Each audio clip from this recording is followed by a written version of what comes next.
26 नवंबर 1998। पंजाब की कड़कड़ाती ठंड। रात के 3:15। खन्ना शहर के पास खोरी गांव गहरी नींद में है।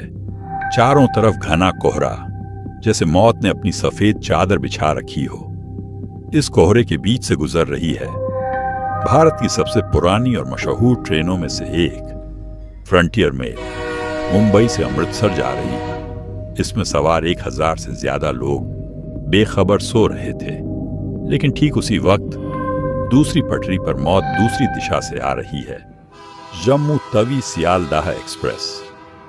इन दोनों ट्रेनों के बीच सब कुछ ठीक था, सिवाय एक चीज के। एक लोहे का टुकड़ा, पटरी का एक छोटा सा क्रैक, जो अगले 2 मिनट में 212 जिंदगियों को हमेशा के लिए खामोश करने वाला था। यह हादसा किसी इंसान की गलती नहीं, बल्कि सिस्टम की लापरवाही और किस्मत के खौफनाक खेल का नतीजा था। इस कहानी को समझने के लिए हमें उस रात के मौसम को समझना होगा। वो रात सामान्य नहीं थी। विजिबिलिटी 0 थी।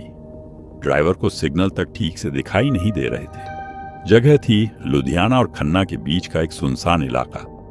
2 ट्रेनें एक दूसरे को क्रॉस करने वाली थीं।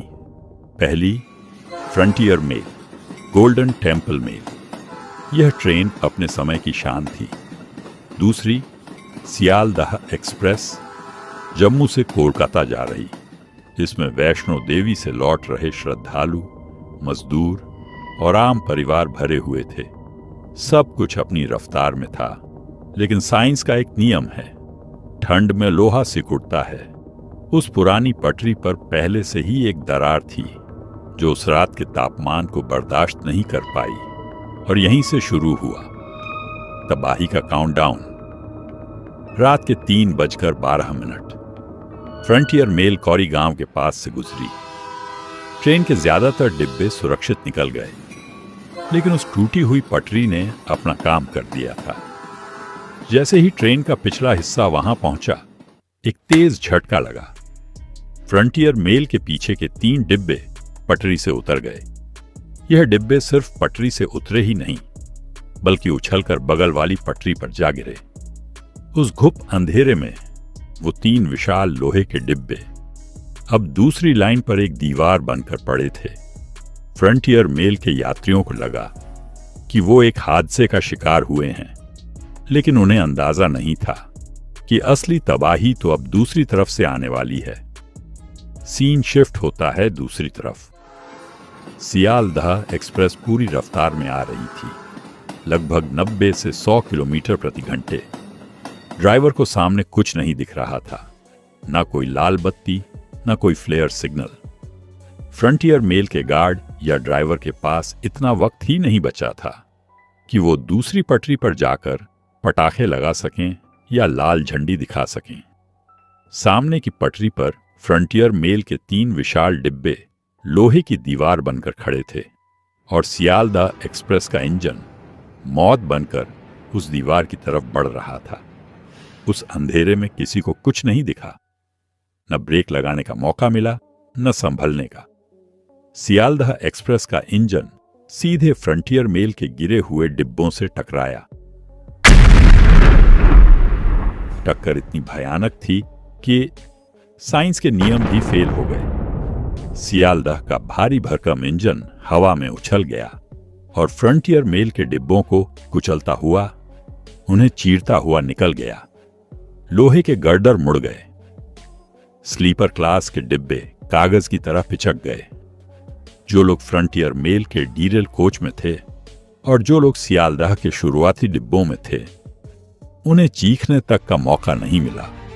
सन्नाटा एक धमाके में बदल गया और फिर वापस सन्नाटा छा गया। धमाके की आवाज सुनकर कौरी गांव के लोग जाग गए। वो घरों से बाहर निकले, लेकिन वहां इतना अंधेरा और कोहरा था कि कुछ दिख नहीं रहा था। तब गांव वालों ने वो किया जो इतिहास में याद रखा गया।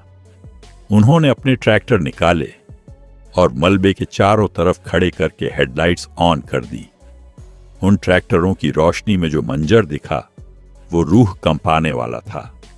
डिब्बे एक दूसरे में ऐसे गुट्ठे हुए थे कि पता ही नहीं चल रहा था कि कौन सा डिब्बा किस ट्रेन का है। आधिकारिक आंकड़ों के मुताबिक 212 लोगों की मौत हुई, लेकिन वहां मौजूद लोगों का कहना था गिनती इससे कहीं ज्यादा थी।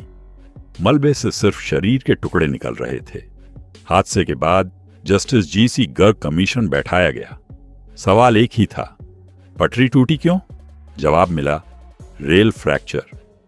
पटरी पुरानी थी, उसमें पहले से एक बारीक दरार थी जिसे समय रहते अल्ट्रासोनिक डिटेक्शन से पकड़ा नहीं गया। यह हादसा रोका जा सकता था अगर मेंटेनेंस सही होता। यह हादसा रोका जा सकता था अगर ट्रेनों में एंटी कॉलिजन डिवाइस होते। खन्ना रेल हादसे ने भारतीय रेलवे को यह सोचने पर मजबूर कर दिया कि सिर्फ ट्रेन चलाना काफी नहीं, पटरियों की सेहत, ट्रैक हेल्थ भी उतनी ही जरूरी है। 26 नवंबर की वह धुंध भरी रात आज भी पंजाब के लोगों को याद है। वो ट्रैक्टरों की रोशनी, वो सायरन की आवाजें और 212 खामोश कहानियां। अगर आपको हमारा यह रिसर्च बेस्ड वीडियो पसंद आया तो लाइक जरूर करें। हम फिर मिलेंगे एक और अनसुनी दास्तान के साथ। सत श्री अकाल, जय हिंद।